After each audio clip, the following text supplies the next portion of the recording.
"What demon do you worship?" asked Strotus, captain of the mercenary band Iron Promise. The bone-clad witch leaned forward, a smile dancing across her ancient lips. "Roukel, butcher of the dead, is not a demon. He is a spirit, a great trickster." "Very well," said Strotus, matching her position. "If you're worshipping this spirit, I assume you don't want us to kill it. That's what me and my boys have been sent to do, though. It killed 21 Republic citizens, guardians of the wall." The Arveleth witch gave a shrug. "I will not do you the disrespect of feigning sympathy. I will tell you that retribution is important to Roukel. Killing one of the trickster's bodies will draw only more blood. If you follow the rules, you will not be harmed. I do not wish to slander your men, but the tricksters would not have attacked without cause." "Just tell us where the damn things are so we can kill them," said Gorus. Strotus held out a hand. Gorus's jaw clenched, but he stood down. "If you worship them, then perhaps they can be reasoned with," said Hornestus. The Asnareth had not spoken yet. Probably for the best that the witch hunter keep a low profile in a village ruled by a mage.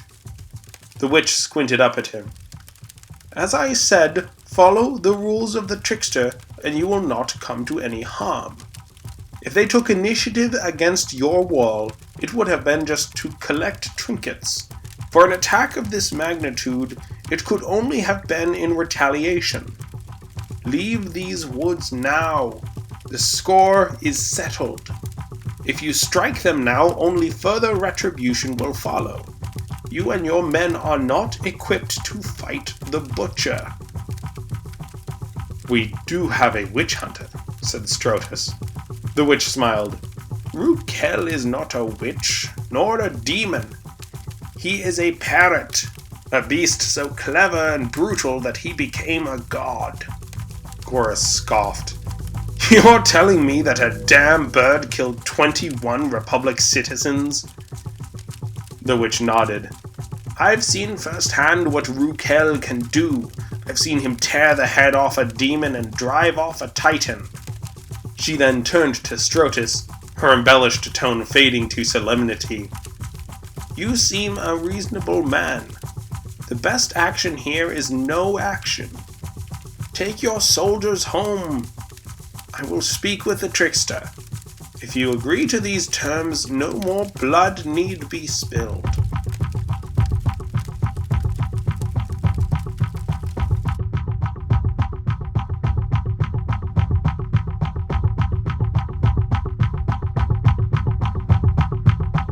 Chimere is a distant planet. It is defined by waves of life taken from Earth and set loose to evolve differently in this new context, leading to many evolutionary paths taken that were not ever explored on Earth. Parrots were first brought to Chimere during the Oligocene. Several different clades were taken. Some stuck to their niche as generalist omnivores. As most bird niches were firmly held by Enantiornithians, which at the time had outcompeted other bird groups, most birds brought during the Oligocene fared poorly and went extinct. Two clades of true birds thrived during this time, however: parrots and hummingbirds. Hummingbirds did well because they did not compete with existing birds, more or less occupying a niche with minimal competition, flight proving more successful than arboreal nectivores or much smaller insects. Parrots thrived not because they were specialized in a niche without substantial existing competition, but because they were extremely versatile. This versatility quickly resulted in a wide diversity as parrots underwent an intense adaptive radiation. Within just a few million years, parrots spanned a wide range of niches and continents. Crustacean specialists in the rivers and sea, seed and nut specialists, basal generalists, robust bone-cracking scavengers, and many predatory forms. The predatory parrots tackled prey with a bite rather than their talons, differentiating themselves from Enantiornithian raptors, intending to prefer larger armored prey. Being proficient climbers helped parrots in the open forests that dominated Chimere at the time, making them quite efficient at getting around. This integration worked very well, fitting in a wide variety of vacant avian niches during the Tyrant dynasty. On the western continent of Arvell, then isolated across the sea, parrots found a paradise. Titanosaurs were small here and forests more dense. There were very few arboreal specialists, most notably the absence of arboreal predators, and those that were driven to extinction by parrots. Only 5 million years after their arrival, parrots had over 24 species in a range of arboreal niches on this continent. Most were small flyers, but one group of parrots took an unexpected path. They gave up flight entirely to become large omnivores, in many ways analogous to primates. Their beaks were strong and flexible, and their necks and legs became long and strong to take the beak and foot climbing of their ancestors to a specialized extreme. This parrot continent was a thriving sanctuary for millions of years. Unfortunately, Arvell was moving east. Around 15 million years ago, Arvell reached the known world and was the epicenter of volcanic activity that drove thousands of species to extinction. The titanosaurs of Arvell went extinct and the forests closed. Many parrots went extinct, although the flightless climbers actually thrived in this new context. Some got substantially larger, briefly assuming arboreal apex predator niches. Although the situation favored them, the return of titanosaurs to Arvell 12 million years ago opened the forests once more. Unfortunately, the proximity to the eastern continent and the portal, which by now was in regular harvest and close enough to Arvell to routinely populate Miocene fauna, put tremendous pressure on the indigenous life of the continent. Barborophilids and primates brought at the same time drove many of the flightless parrots to extinction by competition and intense predation. By 6 million years ago, when Chimera entered a stable period of 5 million years without harvest, only one species of these parrots survived, a fairly unassuming omnivore. This survivor was defined by extreme intelligence. Their nests were intricate to help deter nest raiders. In fact, individual variation in preference proved integral to their survival. These survivors endured and became quite brutal, aggressively seeking out and dispatching potential threats to their young, especially young of animals that they knew to be dangerous.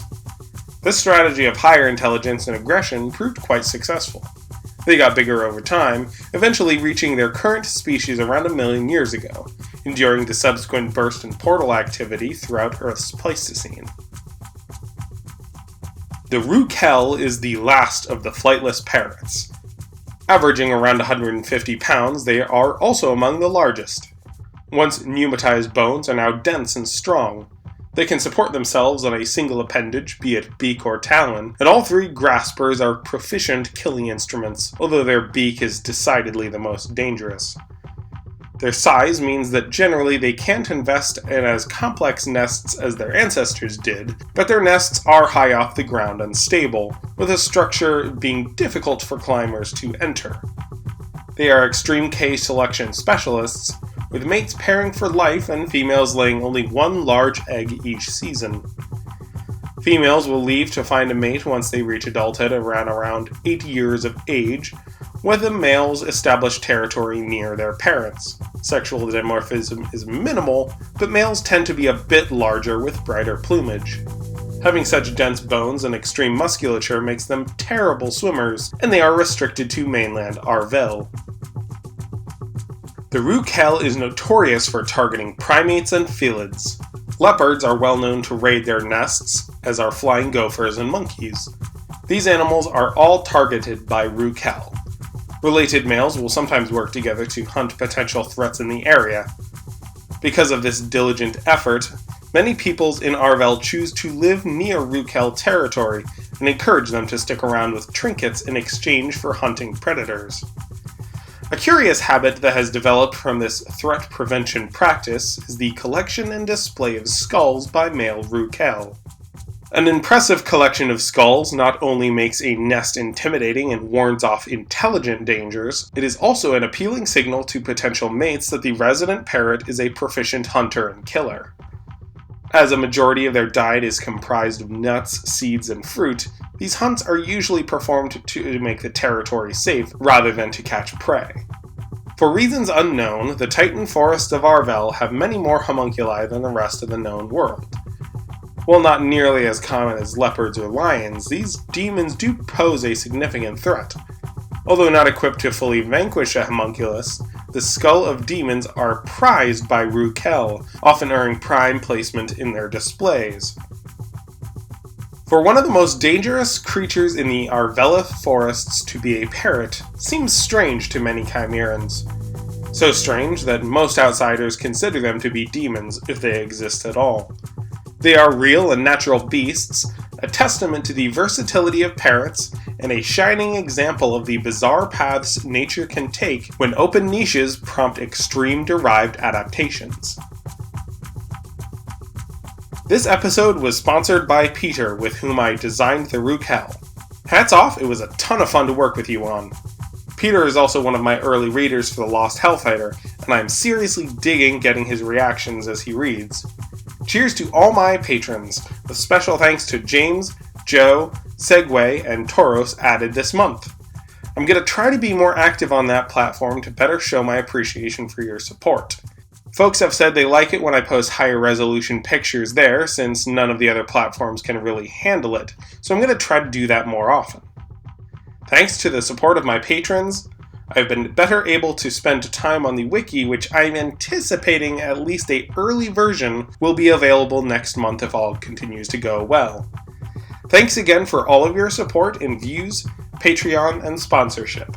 Best regards everyone, and I will see you next time. Cheers folks!